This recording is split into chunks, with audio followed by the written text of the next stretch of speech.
नमस्कार, आदाब, बहुत-बहुत स्वागत आप सभी का। आप देख रहे हैं खास कार्यक्रम नज़र और नज़रिया। मैं हूं आपके साथ बुशरा खानम फहद। निशिकांत दुबे और जगदीप धनखड़ को सुप्रीम कोर्ट को लेकर की गई टिप्पणी अब भारी पड़ती हुई नजर आ रही है। या मैं सही अल्फाजों का अगर इस्तेमाल करूं तो जिस तरह की धमकी दी गई पहले जगदीप धनखड़ की तरफ से और फिर उसी को एक तरह से बेस बनाते हुए निशिकांत दुबे ने जिस तरह की बातें कही हैं और अब निशिकांत दुबे के बाद अब रामदास अठावले भी मैदान में कूद गए हैं, दिनेश शर्मा भी मैदान में कूदे हैं। यानी कि भारतीय जनता पार्टी में होड़ लग गई है कि कैसे सुप्रीम कोर्ट की अवमानना की जाए, किस तरह से सीजेआई को कटघरे में खड़ा किया जाए। और ये मैं बहुत सभ्य शब्दों का इस्तेमाल कर रही हूं जब मैं ये बात कर रही हूं, क्योंकि जिस तरह की बातें, जिस तरह की आपत्तिजनक टिप्पणियां निशिकांत दुबे ने की हैं सुप्रीम कोर्ट और सीजेआई को लेकर, वो बेहद गंभीर मामला है। और ये बताता है कि कैसे जो लगातार ये कहा जा रहा था कि 400 पार इसलिए चाहिए क्योंकि संविधान और लोकतंत्र को बदलना है और संविधान को बदलना है और लोकतंत्र को खत्म करना है। देखिए अब वही बातें कैसे एक के बाद एक सिद्ध होती हुई नजर आ रही हैं। भले ही जेपी नड्डा ने बाकायदा तौर पर ट्वीट करके ये कह दिया हो कि हम इससे किनारा करते हैं, हमारे इससे कोई लेना देना नहीं है। सवाल ये उठता है कि क्या निशिकांत दुबे को शो कॉज नोटिस जो है वो जारी किया जाएगा और क्या उनके ऊपर कड़ी कार्रवाई भारतीय जनता पार्टी करेगी, या फिर सिर्फ ये ट्वीट कर कर खाना पूर्ति कर ली जाएगी और अपना पल्ला झाड़ लिया जाएगा। और उसके बाद आप ये देखिए कि एक के बाद अब एक होड़ लगती हुई नजर आ रही है। किस तरह की बातें निशिकांत दुबे ने कही है, कहा है कि गृह युद्ध और धर्म युद्ध के लिए जिम्मेदार बताया, उसको भड़काने के लिए जिम्मेदार बताया है सीजेआई को, सुप्रीम कोर्ट को। आप सोचिए कितनी गंभीर है ये बातें। और ये कौन है निशिकांत दुबे? निशिकांत दुबे प्रधानमंत्री नरेंद्र मोदी के ब्लू आइड बॉय हैं, यानी कि उनके बेहद करीबी हैं। आपने देखा है जब जब कोई बड़ा मामला होता है, निशिकांत दुबे पार्लियामेंट में खड़े होकर कैसे अपनी पार्टी को डिफेंड करते हुए और कांग्रेस और विपक्ष को एक तरह से कोसते हुए नजर आते हैं, किन शब्दों का वो इस्तेमाल करते हैं वो पार्लियामेंट में भी हमने देखा है। लेकिन अब ये मामला बेहद गंभीर होता हुआ नजर आ रहा है। एक तरफ जहां सुप्रीम कोर्ट ने इसको लेकर संज्ञान लिया है और अब लग रहा है सुप्रीम कोर्ट एक्शन मोड में नजर आ रहा है, तो वहीं दूसरी तरफ ये पूछा जा रहा है कि क्यों नहीं आपराधिक अवमानना का केस चलाया जाए अब निशिकांत दुबे पर और सुप्रीम कोर्ट की अवमानना का केस चलाया जाए जगदीप धनखड़ पर। इस सब को लेकर अटॉर्नी जनरल को चिट्ठी लिखी गई है, क्योंकि ये नियम है। नियम के अनुसार पहले अटॉर्नी जनरल को चिट्ठी लिखकर उनसे परमिशन मांगी जाएगी और उसके बाद ही अवमानना की कार्रवाई की जाएगी। तो अब इंतजार है अटॉर्नी जनरल के उस रिप्लाई का, जिसके बाद ये तय हो जाएगा कि अवमानना का मामला दर्ज होगा, केस चलेगा या फिर नहीं। सवाल ये भी उठ रहा है कि क्या निशिकांत दुबे की क्या सदस्यता चली जाएगी, क्या उनकी सांसदी चली जाएगी, जिस तरह की बातें वो करते हुए नजर आ रहे हैं और जिस तरह की टिप्पणियां उन्होंने की हैं। और लगातार ये सवाल जो है वो खड़े किए जा रहे हैं कि अगर यही इसमें से अगर 2% भी बातें किसी विपक्ष के नेता ने कही होती तो आप सोचिए अब तक कितना बड़ा बवाल खड़ा हो गया होता। वहीं इस सब को कैसे इन हेडलाइंस मैनेजमेंट के पूरे खेल में भारतीय जनता पार्टी लग गई है और उसको ये लग रहा है कि उसकी जो छीछा लेदर हो रही है, उसकी जो बेइज्जती हो रही है, उसका जो खेल था वो खुलकर किस तरह से सामने आ गया है। आप ये देखिए कि अब उसने हेडलाइंस मैनेजमेंट का खेल शुरू कर दिया है।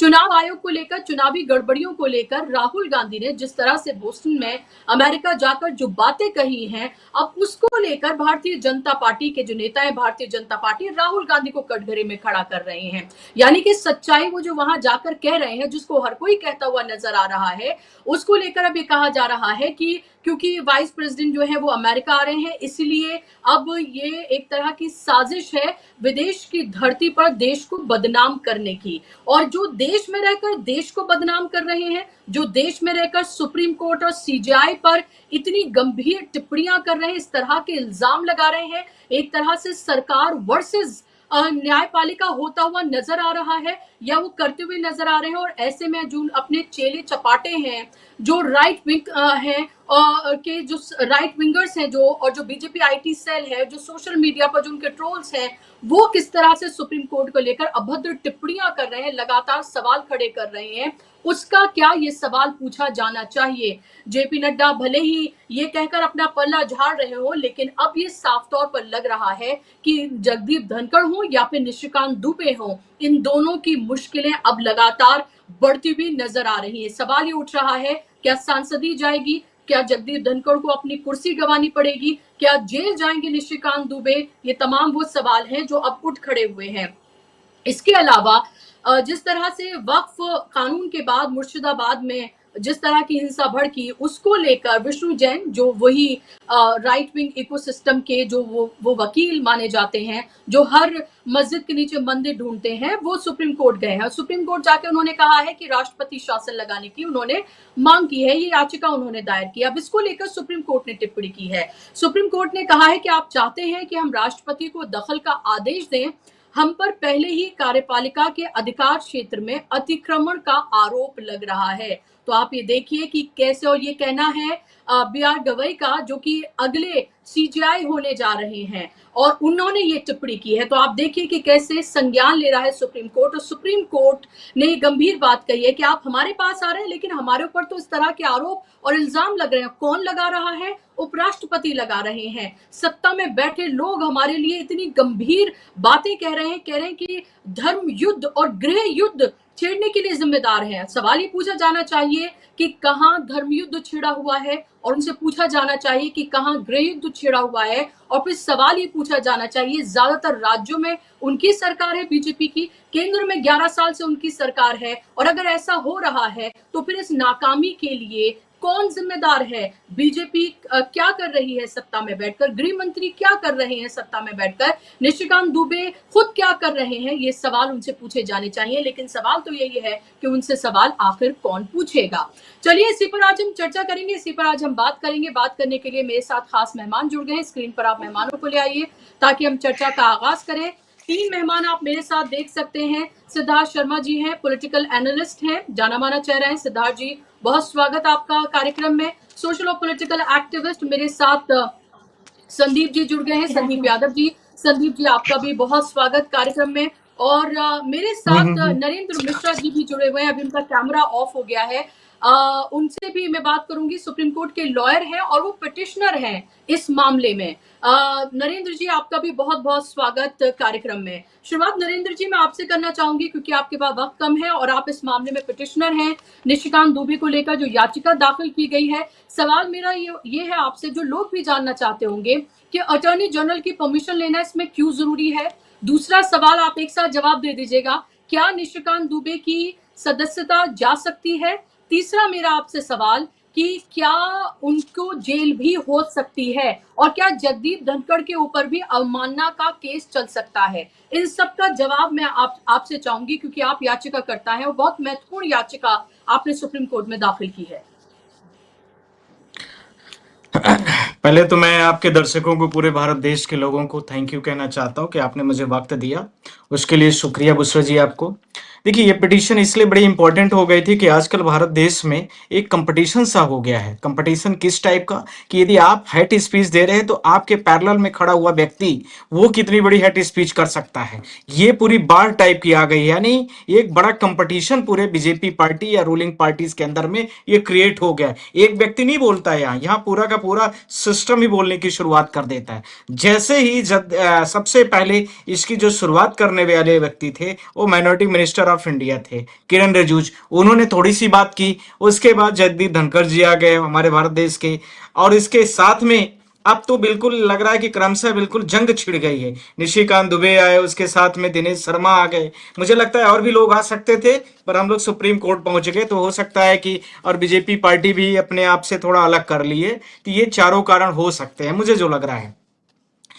इसमें बड़े महत्वपूर्ण चीजें हैं जिसको लेकर के मैं पिटीशन फाइल किया। पहला, देखिए, हमारे भारत देश के जो कॉन्स्टिट्यूशन है बड़ा फ्लेक्सिबल है। कोई भी व्यक्ति हो, यदि वो अपने जजमेंट से नहीं सैटिस्फाइड है, कोर्ट के जजमेंट से नहीं सैटिस्फाइड है, तो वो रिव्यू में जा सकता है। रिव्यू में नहीं सैटिस्फाइड है तो 5 बेंच सुनती क्यूरेटिव में जा सकता है। ये भारत देश के सारे सिस्टम में ये सारी चीजें व्यवस्था के तौर पर दी गई हैं। हमने आपके पहले भी पुराने भी वीडियो में उस दिन भी इस चीज का जिक्र किया था।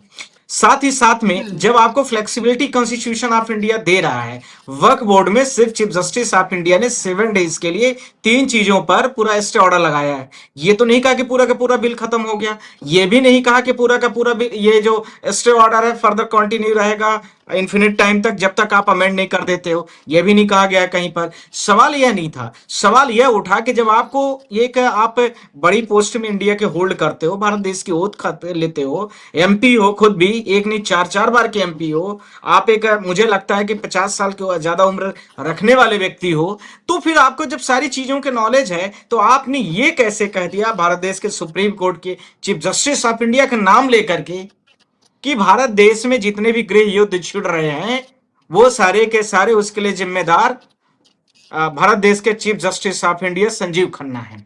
ये कहां तक तुक बैठता है?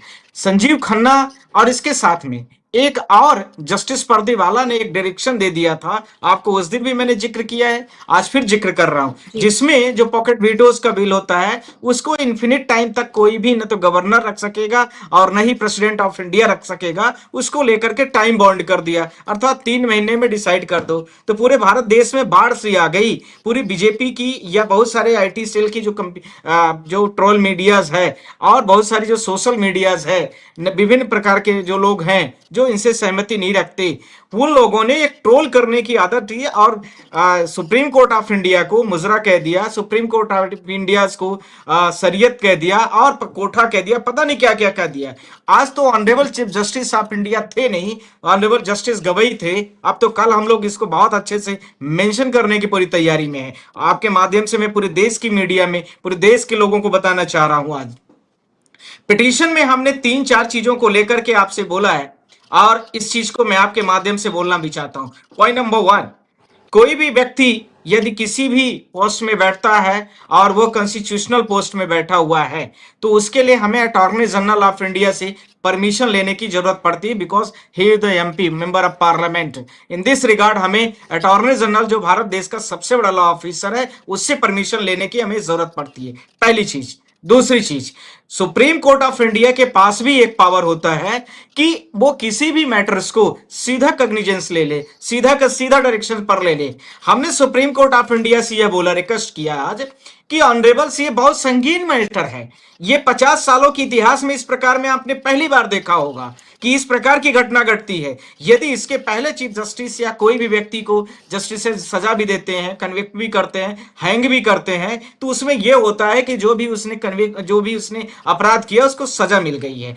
यहां पर तो चीफ जस्टिस ऑफ इंडिया ने किसी विशेष व्यक्ति किसी बिल को लेकर के एक कुछ चीजों को लेकर के सिर्फ और सिर्फ स्टे ऑर्डर पास किया तो पूरी ट्रोल आर्मी लग गई। इसके पहले भारत देश में तो ऐसा नहीं होता था, ये पहली बात, और चीफ जस्टिस ऑफ इंडिया को टारगेट कर दिया गया। दूसरी बात, मैंने यह भी बोला कि ऑनरेबल्स ये पिटीशन, ये जो जिस प्रकार से भारत देश में लोगों को उकसाया जा रहा है, ये कहीं ना कहीं पर चीफ जस्टिस ऑफ इंडिया के अगेंस्ट में लोगों को खड़ा करने का एक बहुत बड़ा माध्यम बनाया जा रहा है। वैसे ही समझिए जैसे पॉलिटिकल पार्टीज के खिलाफ में आजकल बड़े तरीके से बड़े दूसरी तरीके से पॉलिटिक्स करते हैं लोग बाग, इसलिए किया जा रहा है। तीसरा पॉइंट इसी का, हमने यह भी बोला ऑनरेबल से कि ऑनरेबल्स इस मैटर में ये इसके साथ में गंभीरता यह भी है कि सुप्रीम कोर्ट की बात की जा रही है, और सुप्रीम कोर्ट का मतलब हम सारे जितना सुप्रीम कोर्ट्स के लॉयर्स होते हैं, फेटर्निटीज है पूरी, चीफ जस्टिस ऑफ इंडिया, उसके साथ में जितने और भी हमारे जजेस हैं, इसके साथ में पूरा जो स्टाफ्स है और रजिस्ट्रार ऑफिसर्स जो भी हैं, सारे के सारे इसमें आते हैं।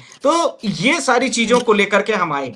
ऑनरेबल चीफ जस्टिस ने अभी आज है नहीं, उनके आज जगह पर जस्टिस बी आर गवई थे, इसलिए हम लोगों ने बहुत सारी चीजों को रख नहीं पाए।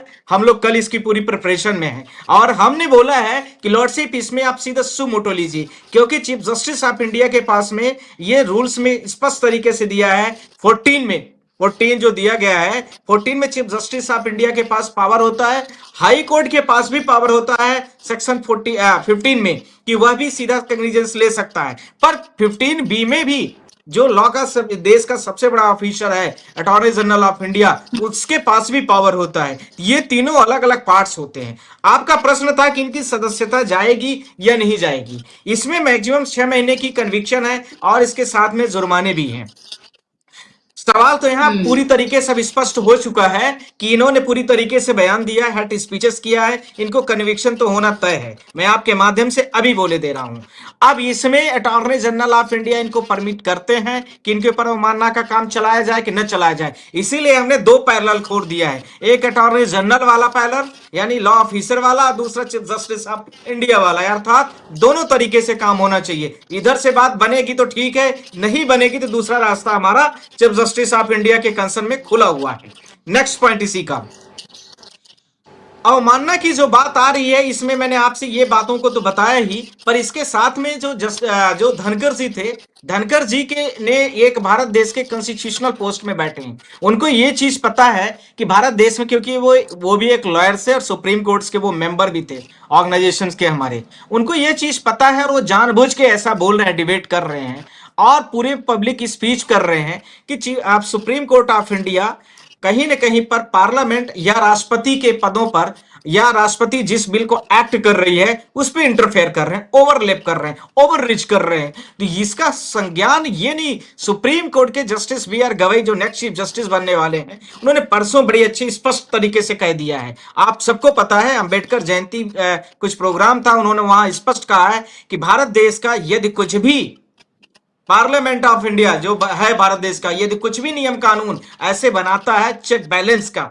और चेक बैलेंस में नहीं आता है मेरे पैरामीटर्स में, fundamental rights and duties public की वायलेट हो रही है, तो कुछ भी बना डाले उसको नल एंड वाइड हम कर देंगे। उन्होंने स्पष्ट कर दिया है और अगले आने वाले चीफ जस्टिस वो बनने वाले हैं, अभी मई में वो बन जाएंगे। तो यह भी ध्यान रखने की आवश्यकता है कि ये पूरा का पूरा इशारा भी कर दिया गया है कि जगदीप धनखड़ जी जो इस दिन स्पीच कर रहे थे, तो मुझे लगता है कि कुछ दिनों में सुप्रीम कोर्ट में भी लॉक लगवा देंगे। और मैं आपके माध्यम से यह भी बोलना चाहता हूं, जब बीजेपी पार्टी पूरे फुल मेजोरिटी में नहीं है, जो 400 का नारा दे रही थी, यदि मुझे फुल मेजोरिटी में होती तो मुझे लगता है कि भारत देश के लोग और वकील सारे के सारे इंटरनेशनल कोर्ट में केस लेके लड़ने जाते, क्योंकि यहां वो कुछ भी करने की ही पार्लियामेंट के थ्रू करने की कोशिश करते। साथ ही साथ में यह भी उनको पता है कि भारत देश का जो पार्लियामेंट है वो कुछ भी कोई भी बिल बना सकता है, उसके पास पूरे राइट्स ऑफ पावर है। पर यह भी आवश्यकता है जानने के लिए कि भारत देश के पार्लियामेंट में इसके साथ में यदि कुछ गड़बड़ होगा तो चेक बैलेंस करने के लिए जुडिशियल के पास ही पावर है कि चीफ जस्टिस ऑफ इंडिया या हाई कोर्ट जुडिशरी उसको पूरी तरीके से सुने और उसको संज्ञान ले। जी, अब जी आ रही है बात जी, कि इनके बहुत ऊपर क्या महत्वपूर्ण किया जा बात है सकता आपने। है। जी लास्ट मैं लास्ट करके नरेंद्र जी, सबमिट अगर कर आप रुक लास्ट सकते करके होंगे तो आज भी जी बाबा नहीं नहीं, मैं प्लीज रुकूंगा नहीं कहिए क्योंकि अपनी बहुत सारे बातें। लोग बैठे हैं। जी आपसे जी मैंने जी प्लीज रिक्वेस्ट कहिए किया, अपनी आपने बोला, बातें। मैंने आपकी बात को माना, मैंने सबका टाइम जी दे। जी जी बिल्कुल बिल्कुल लास्ट पॉइंट मैं करके बिल्कुल बिल्कुल। लास्ट में करके कैलकुलेट कर दे रहा हूं। अब आ रही vice president sure of sure. India की बात। अभी वो सुप्रीम कोर्ट वाले मैटर में वो नहीं आ रहे हैं, उनके लिए एक अलग प्रोसेस है, अलग तरीके से प्रोसेस है। President of India, vice president of India, इसके साथ में इलेक्शन ऑफिसर ऑफ इंडिया और इसके साथ में जो सूचना अधिकार के हमारे चुनाव इसके अधिकारी होते हैं, इनके लिए कुछ स्पेशल रूल्स प्रोजेक्ट है जो पार्लियामेंट के थ्रू करते हैं हम लोग, उसका एक अलग प्रोसेस है। पर निशिकांत दुबे का प्रोसेस यही वाला है जो हम लोगों ने फॉलो किया है। थैंक यू आप सबको, बहुत बहुत शुक्रिया। Please thank you so much Narendra ji, आपने वक्त दिया और आपने अपनी बातों को यहाँ पर रखा, उसके लिए बहुत बहुत धन्यवाद। और मैं अब सिद्धार्थ जी आपसे शुरुआत करूंगी और संदीप जी फिर आपके पास आऊंगी। क्या बहुत सारी बातें यहाँ पर अभी नरेंद्र जी ने कह दी हैं, क्योंकि जाहिर सी बात है वो पिटिशनर हैं और उन्होंने कहा कि अगर अटॉर्नी जनरल से काम नहीं चलेगा तो सीजीआई को भी अधिकार है कि सीधे तौर पर वो इसमें इंटरवीन कर सकते हैं। और अभी सीजीआई आज नहीं थे, कल ये मामला फिर से डिटेल में जो है वो जाएगा सुप्रीम कोर्ट, यानी कि निशिकांत दुबे और जगदीप धनखड़ दोनों की मुश्किलें आगे बढ़ने जा रही हैं। और अब ये लग रहा है कि इस तरीके से ना तो विपक्ष और ना ही जो सुप्रीम कोर्ट के वकील हैं वो अब चुप बैठने वाले हैं। सवाल ये उठ रहा है कि क्या पूरा कंट्रोल सुप्रीम कोर्ट पर करना चाहती है भारतीय जनता पार्टी और इसीलिए धमका रही है, इसीलिए दबाव बना रही है कि आप ये जो हमारे लिए मुश्किलें पैदा कर रहे हैं ना, वो आप करना बंद कर दीजिए, वरना एक के बाद एक जो है वो इस तरह के ना सिर्फ बयान आएंगे बल्कि दबाव बनाया जाएगा। और इस तरह की हरकतें होंगी। आप देखिए जगदीप धनखड़ से शुरुआत हुई, ट्रोल आर्मी ने शुरुआत की इसकी, बीजेपी आईटी सेल ने इसकी शुरुआत की, जगदीप धनखड़ ने उसको आगे बढ़ाया, निशिकांत दुबे ने सारी हदें पार कर दी, दिनेश शर्मा भी मैदान में उतरे और अब रामदास अठावले भी आ गए हैं, यानी कि अब होड़ लग गई है। मिश्रा जी ने इसकी कानूनी पेचीदगियों को बहुत अच्छे से समझा दिया है, तो उसमें हमें फिर से जाने की जरूरत नहीं है। इसका जो राजनीतिक पहलू है उस पर थोड़ा सा प्रकाश डाल देता हूं। भाजपा के साथ ना एक अंग्रेजी में एक कहावत है, running with the hare and hunting with the hound. मतलब एक साथ वो भेड़िया बन के शिकार के पीछे दौड़ता भी है और वो खरगोश बन के खुद शिकार भी वही हो जाता है। तो एक साथ डबल रोल में होता है। जैसे पुराने जमाने में कुछ हिंदी फिल्में आती थी जिसमें एक ही हीरो होता था, हीरो और विलन दोनों का रोल डबल रोल वही करता था। तो ये ऐसा करना भाजपा की मजबूती भी है और भाजपा की कमजोरी भी है। मजबूती इसीलिए है क्योंकि इतना ज्यादा पाखंड करने के लिए बहुत ज्यादा हिम्मत चाहिए। साधारण लोगों से, हमसे आपसे इतना बड़ा पाखंड नहीं हो पाएगा कि हम कहेंगे कुछ और करेंगे कुछ, और इतना बड़ा पाखंड अगर भाजपा करती है तो उसके लिए हिम्मत चाहिए। लेकिन उससे बड़ी बात है कि ऐसा करना भाजपा की मजबूरी भी है, क्योंकि भाजपा को अपना एक वोट बैंक है, उसको सुरक्षित रखना उसकी मजबूरी है।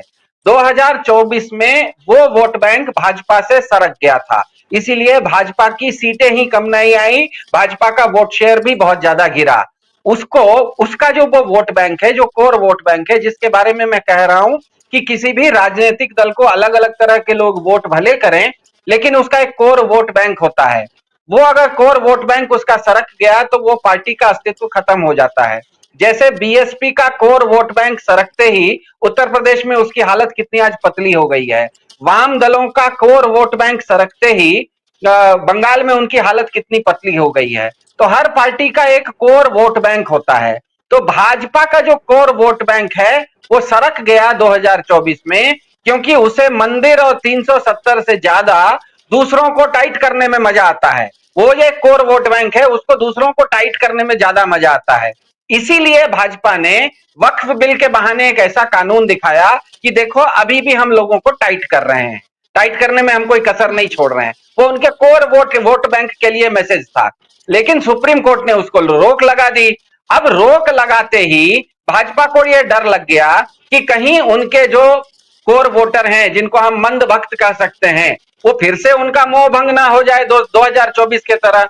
इसीलिए गोड्डा के सांसद को उतारा गया कि उनका बयान व्हाट्सएप ग्रुप पर कम से कम उन मंद भक्त लोगों को खुश हमेशा रखे। क्योंकि अब ये ध्यान में रखिएगा, ये विषय अब केवल निशिकांत दुबे जी या धनखड़ जी या दिनेश शर्मा जी तक सीमित नहीं रहा है। आप इन लोगों में से किसी के ऊपर कोई केस भी कर दीजिए तो नीचे करोड़ों लोगों तक व्हाट्सएप ग्रुपों में ये चर्चा होने लगी है। सुप्रीम कोर्ट को कोठा और इधर उधर की क्या कहते हैं असंवैधानिक भाषा का इस्तेमाल जो हो रहा है वो भारत के उपराष्ट्रपति नहीं कर रहे हैं, ये व्हाट्सएप ग्रुपों में शुरू हो गया है। तो वो व्हाट्सएप ग्रुप तक क्योंकि ये चाय छनते छनते नीचे पहुंच गई है, तो अब उसको रोकना जरूरी है। उसको रोकने के लिए जिस तरह से एडवोकेट मिश्रा जी ने कहा, उन्होंने दो तीन क्या कहते हैं बहुत अच्छे तरीकों से उसको कानूनी ढंग से चले हैं। आज बहुत अच्छा जस्टिस गवाई ने यह भी कह दिया, निशिकांत या शायद अपने मिश्रा जी को ही, कि हाँ आप अटॉर्नी जनरल को कंप्लेंट लिखिए और वो परमिशन दे देंगे। मतलब उन्होंने एक तरह से अटॉर्नी जनरल को चैलेंज किया है कि तुम परमिशन नहीं देके दिखाओ, क्योंकि सुप्रीम कोर्ट भी धीरे धीरे चाह रहा है कि ये चीज जिस तरह से पतंग को आप धीरे धीरे खींचते हैं, टाइट करते हैं, ये धीरे धीरे निशिकांत दुबे जी उनके पास आए। क्योंकि सुप्रीम कोर्ट के पास ऐसी भी ताकत है कि भारत की एक धारा है, धारा 319 के कानून के धारा 319 के अंतर्गत सुप्रीम कोर्ट किसी भी व्यक्ति को अपने सामने तलब कर सकती है। जैसे उसने बाबा रामदेव को तलब किया और वो हाथ जोड़ के सामने आके खड़ा होना पड़ गया। उन्होंने चंडीगढ़ में जो चुनाव करवाया था, मेयर का चुनाव करवाया था, उस चुनाव अधिकारी को बुलाया तो वो भी हाथ जोड़ के आके खड़ा हो गया। तो सुप्रीम कोर्ट ये भी कर सकता है। आने वाले समय में मुझे ये लग रहा है कि निशिकांत दुबे जी को बुलाया जाएगा और उनको कहा जाएगा सुप्रीम कोर्ट में बहुत इज्जत के साथ कि देखिए इस देश में अभिव्यक्ति की स्वतंत्रता है, आप किसी को भी कुछ भी कह सकते हैं। आपने सुप्रीम कोर्ट के बारे में जो बाहर टिप्पणी की थी ना, उस चीज को कोर्ट में खड़े खड़े फिर से हमारे सामने एक बार दोहरा के दिखा दीजिए, हिम्मत है तो दोहरा के दिखा दीजिए। अब ये होगा ये कि जैसे ही सुप्रीम कोर्ट ये कहेगा 2025 में भारत को एक और नया माफी वीर मिल जाएगा, क्योंकि बहुत साल हो गए हैं, अंतिम माफी वीर भाजपा की तरफ से तो एक आध 100 साल पहले हुए थे, एक ताजा माफी वीर आने की जरूरत है। मेरे ख्याल से गोड्डा के सांसद आने वाले समय में सुप्रीम कोर्ट इस तरह से इस प्याज की परत को छिल रहा है कि धीरे धीरे वो कह रहा है अटॉर्नी जनरल को कि हाँ आप अटॉर्नी जनरल के पास जाइए, वो तो परमिशन दे देंगे। अब दिक्कत यह है कि अटॉर्नी जनरल कैसे कहेंगे कि परमिशन नहीं देंगे। जब परमिशन दिया जाएगा तो सुप्रीम कोर्ट दुबे जी को पूछेगा कि आपने जो बाहर सुप्रीम कोर्ट के बारे में इधर उधर की बातें की थी उसको फिर एक बार हमारे सामने दोहरा के दिखा दीजिए, क्या और दिक्कत मुझे है? भारत लगता में तो है कि अभिव्यक्ति की सिद्धार्थ जी ना स्वतंत्रता सिर्फ है। दोहराने के लिए बल्कि ये कह सकते हैं कि सिद्ध करिए कि कहाँ धर्मयुद्ध छिड़ा हुआ है, कहाँ गृह युद्ध छिड़ा हुआ है, आप सिद्ध कर हाँ, दीजिए। बस इतने में ही भारत को 2025 में भाजपा का एक ताजा तरीन नया माफी वीर मिल जाएगा, क्योंकि उनके पास कोई विकल्प नहीं बचेगा ये कहने के अलावा कि नहीं नहीं मेरे कहने का संदर्भ कुछ और था, मेरे कहने का वो अर्थ नहीं था। क्योंकि बाबा रामदेव जी ने भी सुप्रीम कोर्ट में माफी मांगी है इससे पहले, और जो क्या कहते हैं वो चंडीगढ़ के जो चुनाव आयुक्त थे उन्होंने भी माफी मांगी है। तो सुप्रीम कोर्ट में मेरे ख्याल से आने वाले एक हफ्ते में आज जिस तरह से गवई साहब ने जो ये याचिका करता थे उनको कहा कि आप अटॉर्नी जनरल के पास जाइए, और इतना करके छोड़ा नहीं, ये भी कह दिया कि अटॉर्नी जनरल परमिशन दे देंगे। मतलब वो अटॉर्नी जनरल को कह रहे हैं कि आप परमिशन नहीं देके दिखाइए, तब हम उनको अलग ढंग से बुलाएंगे। तो मेरे ख्याल से आने वाले समय में, जैसे मैंने कहा, दूसरा विषय बाद में लेंगे, मेरे ख्याल से अपने डॉक्टर यादव संदीप जी भी इंतजार कर रहे हैं। आने वाले अगले एक हफ्ते में भारत को एक नया माफी वीर मिल जाने वाला है, ऐसा मुझे लग रहा है। जी, तो नया माफी वीर मिलने वाला है भारत देश को, ये कहना है। वो भी आएगा किससे? वही जहां से ये प्रथा शुरू हुई है, यानी कि भारतीय जनता पार्टी से ही। और इसकी शुरुआत वहीं से हुई और लग रहा है कि आगे उसको बढ़ाते हुए निशिकांत दुबे नजर आएंगे, क्योंकि संदीप जी, दलदल में जो बनाई भारतीय जनता पार्टी ने, अब उस दलदल में वो खुद ही फंसती हुई और इतनी गहरी जाती हुई नजर आ रही है। आप ये देखिए कि निशिकांत दुबे पर जब से जेपी नड्डा ने ये कहा है कि भाई हमारा इससे कोई लेना देना नहीं है, दिनेश शर्मा के बयान से हमारा कोई लेना देना नहीं है, हालांकि ये लीज था, इससे कम शायद वो कुछ और नहीं कर सकते थे, वो भी इतनी छीछा लेदर होने के बाद। होना तो ये चाहिए था कि उन्हें सबसे पहले पार्टी से निष्कासित किया जाता, उनको शो कॉज नोटिस जारी किया जाता और फिर निष्कासित किया जाता, अगर वाकई में सुप्रीम कोर्ट सीजेआई संविधान में भारतीय जनता पार्टी का उसी तरह से यकीन है जैसा वो दिखाती है। लेकिन उसके बाद आप देखिए क्या हुआ। उसके बाद वो ट्रोल आर्मी जो कांग्रेस को, राहुल गांधी को कोसती हुई, कटघरे में खड़े करती हुई नजर आती है, उसने फौरन भारतीय जनता पार्टी और जेपी नड्डा को कटघरे में खड़ा कर दिया। उनके मीम्स तैयार हो गए हैं, उनसे सवाल पूछे जा रहे हैं, उनको कटघरे में खड़ा किया जा रहा है। यानी कि वही बात कि नंबर तो सबका आएगा संदीप जी। जी बुस्रा जी, देखिए एक्चुअली ये बस एक मामला जो है वक्फ से जुड़ा हुआ है। वक्फ पर सुप्रीम कोर्ट ने कहा था, जो बिल ये 2025 में लाया है, पास कराया, उसमें साफ साफ उसने कहा था कि जो सारी चीजें आपने इसमें रिकमेंड किया सब कुछ लागू मत करिए, उसी के रिएक्शन में आया है। और दूसरा जो जजमेंट आया था, RN रवि तमिलनाडु के गवर्नर हैं, 10 बिल को लेके बैठे हुए थे, उसमें साफ साफ जजमेंट में सुप्रीम कोर्ट ने कहा कि राष्ट्रपति जो है किसी भी बिल पे 3 महीने से ज्यादा वो बैठ नहीं सकते हैं, और किसी भी स्टेट के गवर्नर जो है वो 1 महीने से ज्यादा नहीं बैठ सकते। इसी के रिएक्शन में एक्चुअली ये स्टेटमेंट नहीं है केवल ये, देखिए माफी मांगना इनकी स्ट्रेटेजी है।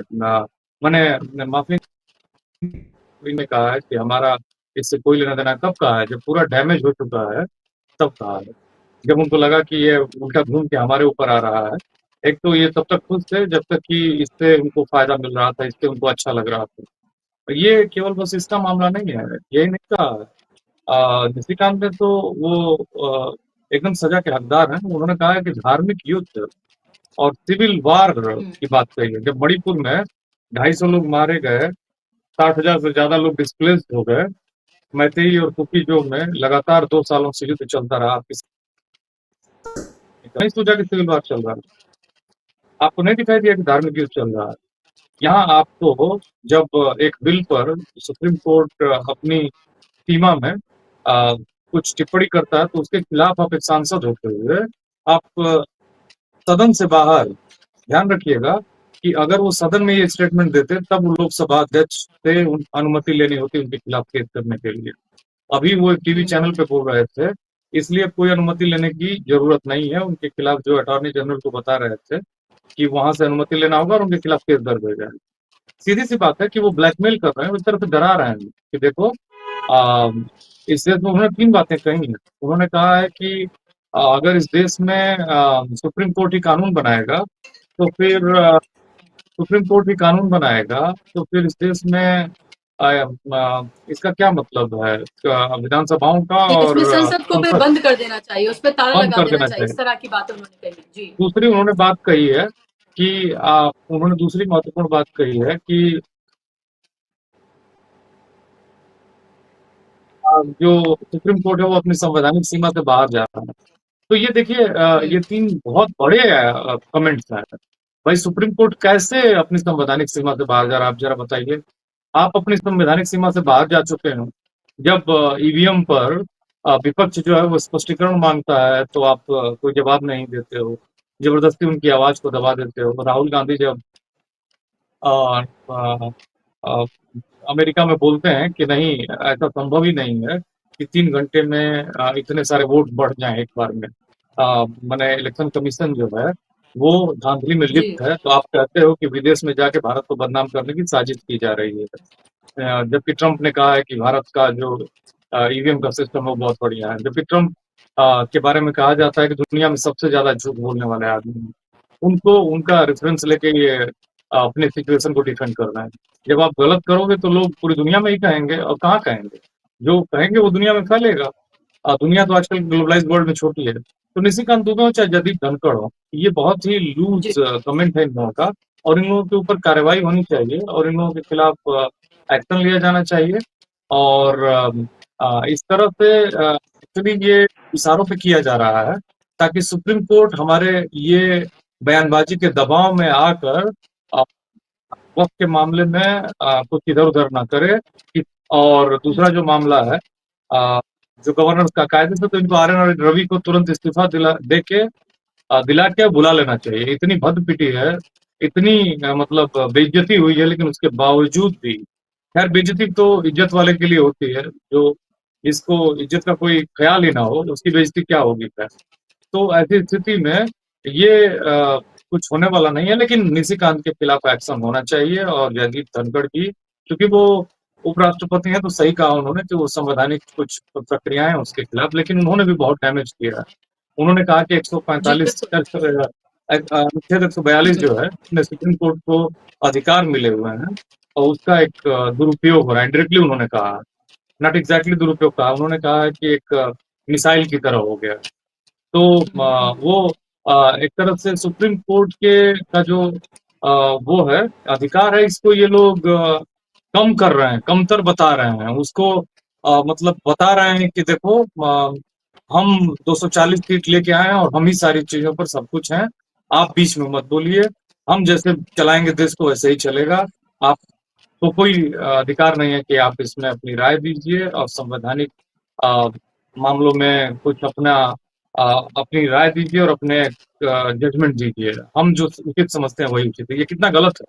तो यही मामला है। जी बिल्कुल। जाहिर सी बात है, बहुत गंभीर है संदीप जी जो आपने बातें कही हैं, और यही वजह है कि ये एक तरह से बताता है कि कैसे संवैधानिक पद पर बैठे हुए जो लोग हैं, जगदीप धनखड़, वो कैसे एक पार्टी के प्रवक्ता की तरह पार्लियामेंट के अंदर भी और बाहर भी बात करते हुए नजर आते हैं। उन्हें फौरन इस्तीफा देकर पार्टी को ज्वाइन कर लेना चाहिए। ये बात जो है लगातार विपक्ष उठा रहा है, विपक्ष ये कह रहा है क्यों उन्होंने ये मुखौटा पहना हुआ है। सवाल यही है कि अगर संसद से कानून बनते हैं, ये बात ठीक है कि कानून बनाने का काम संसद का है, क्योंकि चुनकर उन नुमाइंदों को जनता भेजती है अपने काम करने के लिए। अब उसमें से ये सवाल है कि कितने कौन कौन कितने काम कर रहा है। लेकिन दूसरी बात, चेक एंड बैलेंस रखने का काम और उसकी समीक्षा करने का काम कि वो कैसे संवैधानिक मूल्यों पर खरा उतर रहा है या फिर नहीं, जो फंडामेंटल राइट्स हैं उस पर वो खरा उतर रहा है या नहीं, उस ये काम जो है वो है सुप्रीम कोर्ट का, वो है न्यायपालिका का।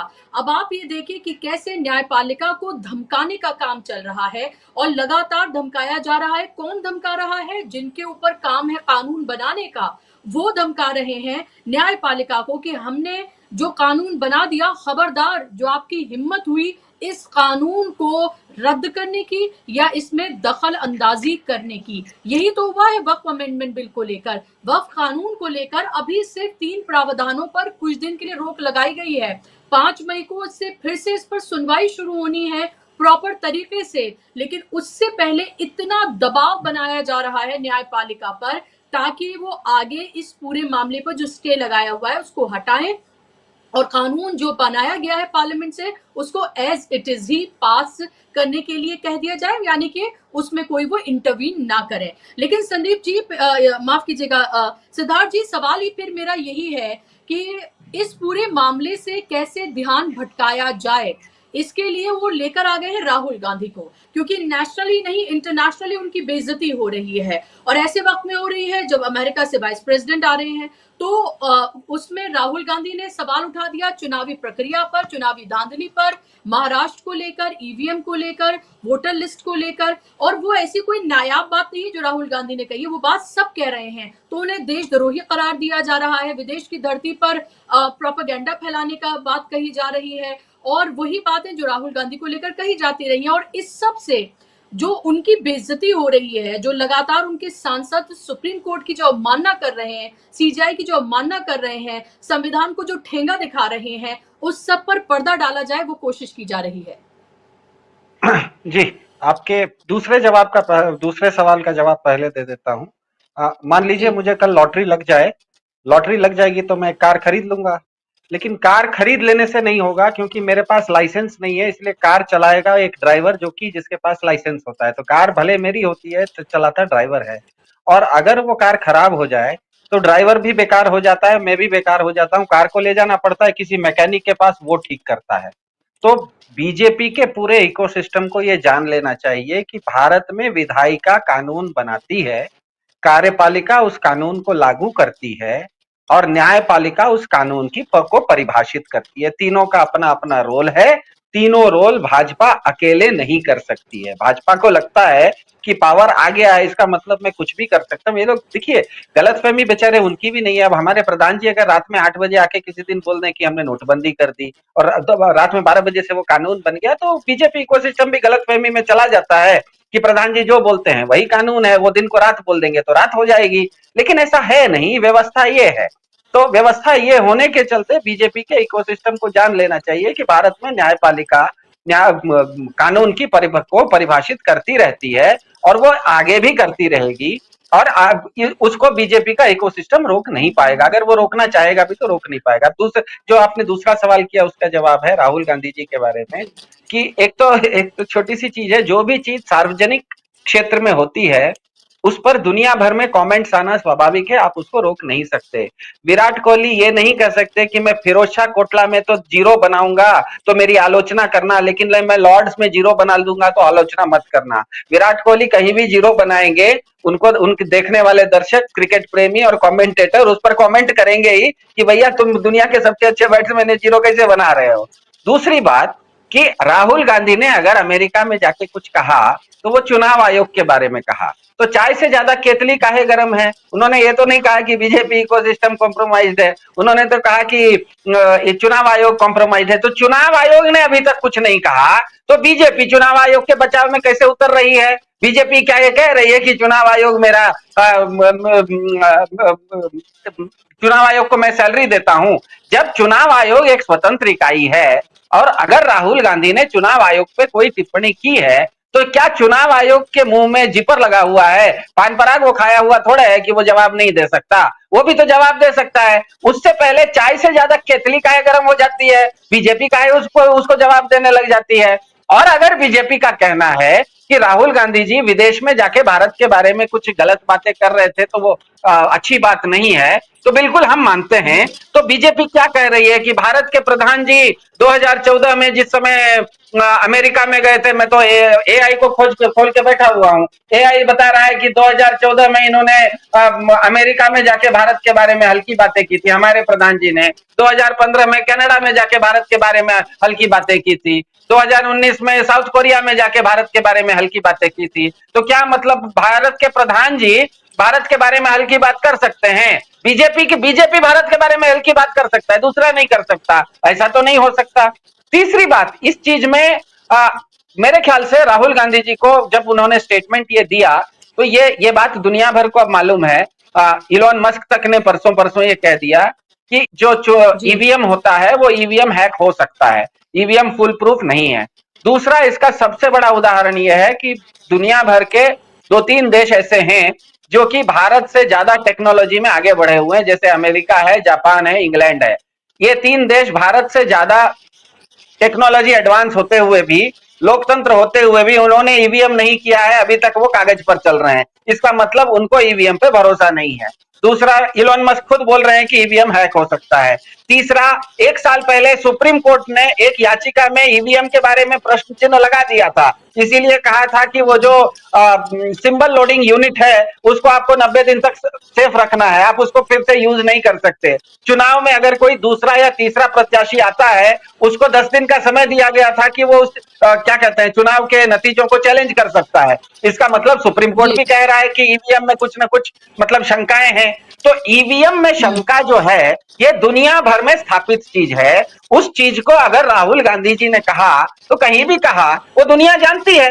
तीसरी बात, अगर भाजपा ये कहती है कि हम विश्व गुरु हैं, बहुत अच्छी बात है, आप अगर विश्व गुरु हैं तो विश्व में आपका डंका बजता है तो खुश हो जाओगे, तो कभी कभी हल्का फल्का बैंड भी बज जाएगा, तो बैंड बजेगा तो रो क्यों रहे हो? विश्व गुरु तो तुम ही हो ना, आपने कहा कि हम विश्व गुरु हैं, तो आपकी चर्चा दुनिया भर में होगी। किसी दिन डंका बजेगा, एक आध दिन बैंड भी बजेगा, तो बजवा लेना, दिक्कत क्या है? बैंड बजा तो क्यों इतना रो रहे हो? तीसरा और अंतिम बात, इस चीज में मैं राहुल गांधी जी के बारे में थोड़ा सा, अभी हमें पता है कि अभी जो भारत में चुनाव हुए थे उसमें जो चुनाव की धांधली हुई थी वो केवल महाराष्ट्र में नहीं हुई थी, वो हरियाणा में भी हुई थी। अभी हाल फिलहाल में जो दिल्ली में चुनाव हुए उसमें भी धांधली का पता चला है। तो राहुल गांधी जी को ये जब बोल रहे थे कि चुनाव में धांधली हुई है, तो वो अगर केवल महाराष्ट्र के बारे में बोलेंगे और हरियाणा और दिल्ली के बारे में नहीं बोलेंगे, तो बीजेपी का इकोसिस्टम उनसे सवाल पूछेगा कि तेलंगाना में तो आप जीते थे, मतलब तेलंगाना में तो चुनाव आयोग ठीक था और महाराष्ट्र में गलत था, कैसे कह देंगे? इसीलिए उनको भी बोलते समय ये बात कहनी चाहिए कि पूरे के पूरे भारत में चुनाव जो हो रहे हैं उस पर प्रश्न चिन्ह है। वो केवल महाराष्ट्र तक सीमित नहीं है, वो हरियाणा में भी वही हो रहा है और दिल्ली में भी वही हो रहा है, सब जगह वो हो रहा है। तो वो अगर अपनी बात को उस तरह से पिच करते तो मेरे ख्याल से विपक्ष के लोग भी इस चीज में उनका समर्थन कर देते। और तीसरी और अंतिम सबसे अंत में कहूंगा, अगर भाजपा कहती है कि राहुल गांधी जी को, उन्होंने, हमको पता है राहुल गांधी को काफी अलग अलग ढंग से बीजेपी का इकोसिस्टम उनको कार्टून बना के रखता है, उनको अलग अलग नामकरण वगैरह दे के रखा है, उनको कोई महत्व ही नहीं है। तो मुझे बताइए, जब उनका बोलने का कोई महत्व ही नहीं है तो वो कहीं जाके कुछ बोले, आपको इतनी मिर्ची काहे लग रही है, कुछ भी बोल दें, इसका मतलब ही है। सबसे बड़ा बात यह है कि हमारे यहाँ कहावत है, चोर की दाढ़ी में तिनका। सवाल अगर राहुल गांधी ने चुनाव आयोग पर किया है तो भाजपा काहे के लिए बीच में कूद के जवाब देने के लिए आ रही है? भाजपा कोई चुनाव आयोग की प्रवक्ता थोड़े है, चुनाव आयोग खुद जवाब दे देगा। जब तक चुनाव आयोग जवाब नहीं दिया तब तक भाजपा को शांत रहना चाहिए, ऐसा मेरा मानना है। जी, महत्वपूर्ण बातें आपने कही है, यहाँ जाहिर सी बात है, और ये कहीं ना कहीं भाजपा का जो पूरा इकोसिस्टम है उसकी पोल खोलता हुआ भी नजर आता है कि जब राहुल गांधी की अहमियत नहीं है तो फिर क्यों उनकी हर बात को इतनी अहमियत दी जाती है कि वो कुछ कह दें बाहर जाके और पूरा का पूरा बीजेपी का अमला जो है वो लग जाता है। और अब जो किया जा रहा है वो साफ तौर पर दिख रहा है कि जो जगदीप धनखड़ के मामले में, या खास तौर पर बीजेपी ने जिस तरह से निशिकांत दुबे हो, दिनेश शर्मा हो, और अब तो रामदास अठावले भी इसमें कूद पड़े हैं, ये सब कुछ सुप्रीम कोर्ट को लेकर कहा जा रहा है। जो संवैधानिक जो मूल्य हैं उनको किस तरह से ठेंगा दिखाया जा रहा है, जो चीचा लेदर हो रही है उस सब को कैसे उस पर पर्दा डाला जाए, तो वो पिक्चर में लेकर आ गए हैं राहुल गांधी को, ताकि लोगों का ध्यान इससे पूरी तरीके से भटका दिया जाए। संदीप जी, क्या ये इस बात से सिद्ध नहीं होता है कि जो बात विपक्ष लगातार कहता रहा कि 240 पर ये सिमट गए। अगर 400 पार की बात इसीलिए कर रहे थे क्योंकि उन्हें संविधान बदलना था, उन्हें लोकतंत्र खत्म करना था, हिंदू राष्ट्र की बात जो लगातार कही जाती रही है उसको लेकर उनको आगे बढ़ना था। लेकिन विपक्ष ने जिस तरह का नैरेटिव बनाया वो 240 पर सिमट गए। और अब पूरी की पूरी मंशा आप देखिए जो दिल में है वो कैसे जबान पर आ रहा है एक एक करके तमाम नेताओं पे। और हमें ये नहीं भूलना चाहिए कि निशिकांत दुबे जो हैं वो नरेंद्र मोदी के ब्लू आइड बॉय हैं। वो हर चीज पर उनको खड़ा किया जाता है, चाहे वो राहुल गांधी हो, चाहे महुआ मोइत्रा हो, चाहे जरूरी इस तरह के कई भी जहां पर घेरना होता है वहां निशिकांत दुबे पिक्चर में होते हैं।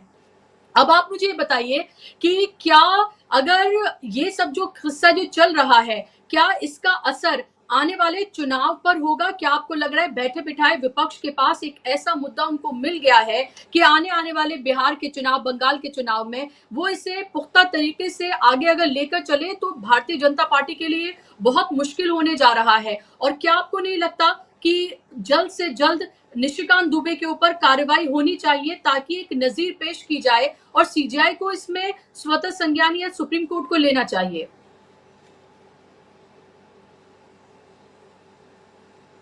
जी, जैसा कि जी। 2-3 मामले देखिए आप, जैसा कि आपने ज़िक्र किया कि सरकार इसी मामले पे घिर चुकी है। क्योंकि देखिए जो डेमोक्रेसी के पिलर्स हैं कार्यपालिका, विधायिका और जुडिशरी 3 पिलर्स माने जाते हैं। अनौपचारिक ढंग से मीडिया को भी गिनते हैं। लेकिन इन 3 पिलर्स को जिस तरह से बीजेपी लगातार तोड़ रही है, नीचे से तोड़ दिया वो हवा में लटक गए हैं। जिस तरह से अभी हाल ही में जुडिशरी को उन्होंने एक तरह का हमला किया, ऑनस्लॉट किया है, वो बेसिकली जनता देश की नोट कर रही है और लोगों को लग रहा है कि ये लोकसभा चुनाव के बाद एक पर एक विधानसभा के चुनाव जीत रहा है। महाराष्ट्र में जीता, हरियाणा में जीता, दिल्ली में जीता। दिल्ली में तो विपक्ष की यूनिटी नहीं थी, हरियाणा में तो कांग्रेस की गलतियों से जीते और साथ-साथ में ईवीएम और संस्थाओं के दुरुपयोग से जीते। उत्तर प्रदेश का उपचुनाव आपने देखा कि यादव और मुसलमान अधिकारियों को इन्होंने ड्यूटी में नहीं लगाया। जो लोकतंत्र में कहीं ऐसा है क्या संविधान में कि इस फलाने धर्म के आधार पर, जाति के आधार पर लोगों को ड्यूटी में नहीं लगाया जाएगा? आपने देखा कि फर्रुखाबाद, मेरठ और चांदनी चौक, न्यूजीलैंड ने रिपोर्ट की कि इन 3 जगहों पर वोटर लिस्ट से लोगों के नाम काट दिए गए, मुसलमानों को वोट नहीं डालने दिया गया। आपको याद होगा उस चुनाव में मेरठ में दादी माँ की वो तस्वीर, जब एक पुलिस वाला बंदूक ताने हुए है और अम्मा सामने खड़ी है और वो लोकतंत्र के लिए एक नजीर बनी, वो फोटो एक प्रतीक बन गया था कि तुम डराते रहोगे मुस्लिम कौम के लोगों को, वो सामने खड़े रहेंगे सीना तान के। तो ये सब ये संदेश क्या पूरा इससे पता चलता है कि कोई चुनाव हो नहीं रहा है, बहुत बड़ी धांधली है क्योंकि 240 जिसका ये दम भरते हैं वो भी इनका नहीं है। अभी तो बहुत सारे विशेषज्ञ बताते हैं कि 40 सीटों का इस पर भी जुगाड़ है। तो इसका मतलब ये है कि इन्होंने सत्ता को हड़प लिया। तो ऐसी स्थिति में इन्होंने क्या किया था कि महाराष्ट्र में जीत जाते, उस 1500 को घटा के इन्होंने अभी 500 कर दिया है। तो आपने जो सवाल किया है, जो आपका सवाल था कि बिहार बंगाल के चुनाव में, बंगाल में लोग क्यों चुनेंगे?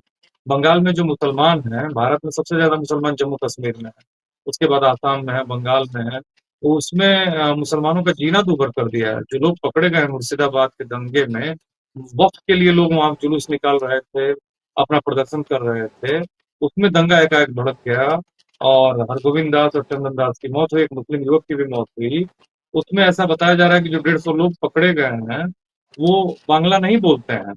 मैं बांग्ला बोलता हूँ, मैं बांग्ला को जानता हूँ, बांग्ला भाषा को, कि जो नहीं बोलता वो बोल नहीं सकता, वो एक्सेंट नहीं यूज कर सकता है, वो समझ नहीं सकता। तो 150 लोग कौन आ गए थे रातों रात? मुर्शिदाबाद बॉर्डर है, झारखंड बिहार पास में है वहां से। और ऐसा बताया जाता है कि कुछ युवक पकड़े गए जो मुस्लिम टोपी लगाए हुए थे और मुस्लिम नहीं थे।